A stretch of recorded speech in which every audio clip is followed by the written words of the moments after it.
Le lundi 28 janvier dernier, à 11 h du matin, c'était très important pour moi et je pense pour également Marseille, puisque pour la première fois, j'ai fait acte de candidature pour les primaires socialistes de Marseille 2014 et également pour être tête de liste dans le 6e et 8e arrondissement, des arrondissements qui me sont chers puisque ce sont dans ces arrondissements des 6e et 8e que je milite et également que j'ai mon cabinet d'avocat.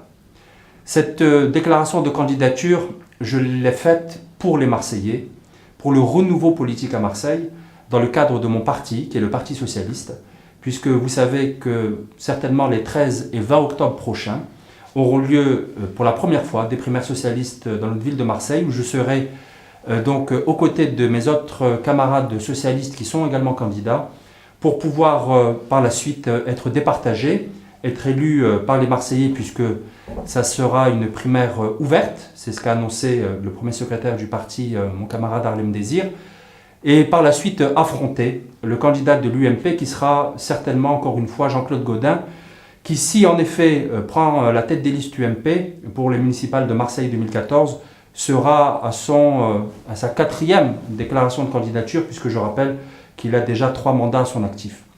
J'allais dire 3 mandats à son actif, plutôt à son passif, puisque je considère que le bilan de Jean-Claude Gaudin, qui est maire de Marseille depuis 1995, est un bilan qui est véritablement catastrophique. Sous ses différentes mandatures, il a aggravé la fracture sociale et territoriale de notre ville, ce qui fait qu'aujourd'hui, nous n'avons pas un seul Marseille, mais nous avons au moins 4 Marseilles. Nous avons le Marseille des quartiers nord, qui sont complètement laissés et abandonnés par les pouvoirs publics.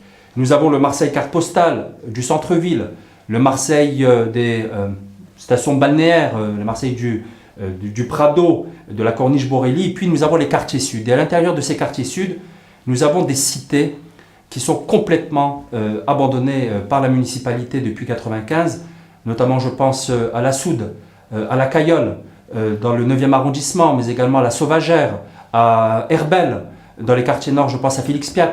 Ce sont véritablement des cités qui n'ont pas été, si vous voulez, on n'a pas donné tous les moyens pour qu'ils puissent se développer. C'est ce qui fait que j'accuse Jean-Claude Gaudin et son équipe UMP d'avoir aggravé cette fracture sociale et fracture territoriale. L'insécurité est partout. Le bilan de Jean-Claude Gaudin est catastrophique également de ce point de vue, puisque en tant que maire de Marseille, vous me direz qu'il n'a pas tous les pouvoirs de police, il a au moins le pouvoir de la police municipale, mais il aurait pu à tout le moins demander à ses amis qui étaient au gouvernement, qui étaient à la présidence de la République, je pense à Jacques Chirac, qui avait fait un septennat depuis 1995, un quinquennat, et puis à son ami Nicolas Sarkozy, de au moins renforcer les moyens de police. Alors non seulement ils ne les ont pas renforcés, mais ils les ont diminués, puisque la police de proximité a été abandonnée sous le mandat de Nicolas Sarkozy, et Jean-Claude Gaudin n'a eu rien à redire.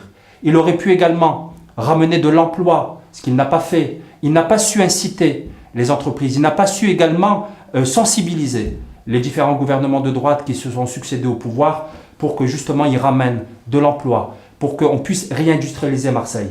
Alors il me répondra, Jean-Claude Gaudin, oui, j'ai créé les zones franches urbaines en tant que ministre de la Ville en 1997. C'est vrai qu'il a créé les zones franches urbaines, mais combien? 2 zones franches urbaines depuis 1997. Et en plus toujours cantonnées dans les quartiers nord qui, c'est vrai, en ont besoin, dans le 13e, 14e, 15e et 16e arrondissement. Mais pourquoi est-ce qu'il n'a pas su étendre ces zones franches urbaines quand il était ministre de la Ville et puis quand ses amis étaient au pouvoir? Ce qui fait qu'aujourd'hui, nous avons une ville de Marseille avec une population qui est très pauvre. Je rappelle quand même que notre ville est la ville qui a le pourcentage le plus élevé de personnes qui sont revenues au RSA de solidarité active. C'est complètement inadmissible. Vous avez une situation de précarisation. Nous avons les pouvoirs publics et les services publics qui ne sont plus dans les cités, qui n'investissent plus, si vous voulez, dans nos cités, qui ont besoin justement qu'on réinjecte de la vie. On a besoin d'avoir des services publics omniprésents dans nos cités. Et puis enfin, je dirais que le bilan également de Jean-Claude Gaudin est catastrophique dans la mesure où il n'a pas été un maire rassembleur. Il n'a pas su rassembler tous les Marseillais. Il n'a pas su rassembler les Marseillais des différentes communautés.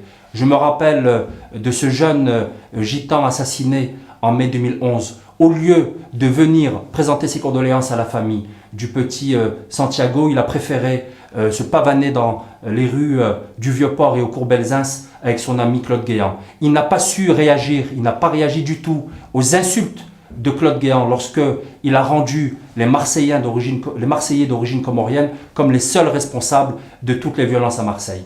C'est la raison pour laquelle je me présente à la municipalité de Marseille, aux primaires socialistes, pour le renouveau politique, pour redonner de l'espoir aux Marseillais et pour faire une véritable politique proche des gens et dans le seul et unique objectif de servir mes concitoyens marseillais.